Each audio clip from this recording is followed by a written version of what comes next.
ছেলে শুভেন্দুর সঙ্গে চক্রান্ত করছে, বাবা তৃণমূলের টিকিট চাইছে, ফের সোমনাথের নিশানায় অর্জুন। লোকসভা নির্বাচনের দোরগোড়ায় দাঁড়িয়েও কিছুতেই থামছে না শাসক দলের গোষ্ঠী কোন্দল। আবারও বারাকপুরের সাংসদ অর্জুন সিংকে কড়া ভাষায় বিঁধলেন জগদ্দলের তৃণমূল বিধায়ক সোমনাথ শ্যাম। কারোর নাম না করে তার অভিযোগ, নিজের ছেলেকে শুভেন্দু অধিকারীর সঙ্গে বসিয়ে চক্রান্ত করছেন। আবার তিনি বারাকপুর লোকসভায় টিকিট পাওয়ার জন্য মমতা বন্দ্যোপাধ্যায় ও অভিষেক বন্দ্যোপাধ্যায়ের সঙ্গে বসছেন।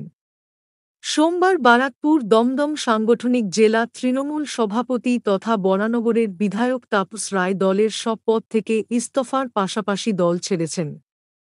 এমন আবহে একই সাংগঠনিক জেলার তৃণমূল বিধায়কের এই বক্তব্যকে ঘিরে অস্বস্তি বেড়েছে শাসক দলের অন্দরে।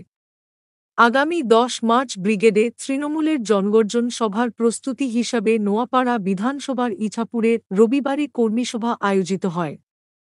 সেই মঞ্চে বক্তব্য রাখতে গিয়ে সোমনাথ শ্যাম বলেন, গত লোকসভা নির্বাচনে যারা শিল্পাঞ্চলে সন্ত্রাস চালিয়েছে তারাই এই ভোটে আবার আসবে।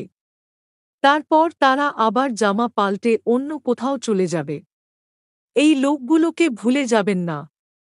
তারা নিজের আখের গোছাতে, নিজেকে বাঁচাতে তৃণমূল কংগ্রেসে দ্বিতীয়বার এসেছে।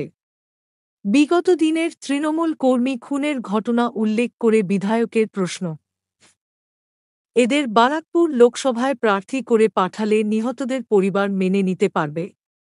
এরপরই নাম না করে সাংসদ অর্জুন সিংকে তাঁর আক্রমণ, নিজের ছেলেকে শুভেন্দু অধিকারীর সঙ্গে বসিয়ে চক্রান্ত করছে। অপরদিকে আবার মমতা বন্দ্যোপাধ্যায়, অভিষেক বন্দ্যোপাধ্যায়ের সঙ্গে বসছে, যাতে বারাকপুর লোকসভায় তাঁকে দ্বিতীয়বারের জন্য টিকিট দেওয়া হয়। এই ধরনের গদ্দাররা জন্মেছেই গদ্দারি করার জন্য। আজকে এরা সাদা পোশাক পরে আসবে, কালকে তাদের দেখা যাবে গেরুয়া পোশাকে, পরের দিন আবার দেখবেন সবুজ পোশাক পরে আছে। এদের কোন জাত নেই, ধর্ম নেই। যদিও এদিনও এ বিষয়ে কোনো মন্তব্য করতে চাননি সাংসদ অর্জুন সিং। তিনি শুধু জানান, বিষয়টি নিয়ে দলের ভাবা উচিত। প্রতিক্রিয়া দিলে দলের উচ্চ নেতৃত্ব দেবে, যেখানে প্রকাশ্য মঞ্চ থেকে তৃণমূল সুপ্রিম মমতা বন্দ্যোপাধ্যায় বারবার দলের কোন্দল নিয়ে কড়া বার্তা দিচ্ছেন। দলীয় সভাতেও জেলার নেতাদের কাঁধে কাঁধে মিলিয়ে চলার বার্তা দিচ্ছেন।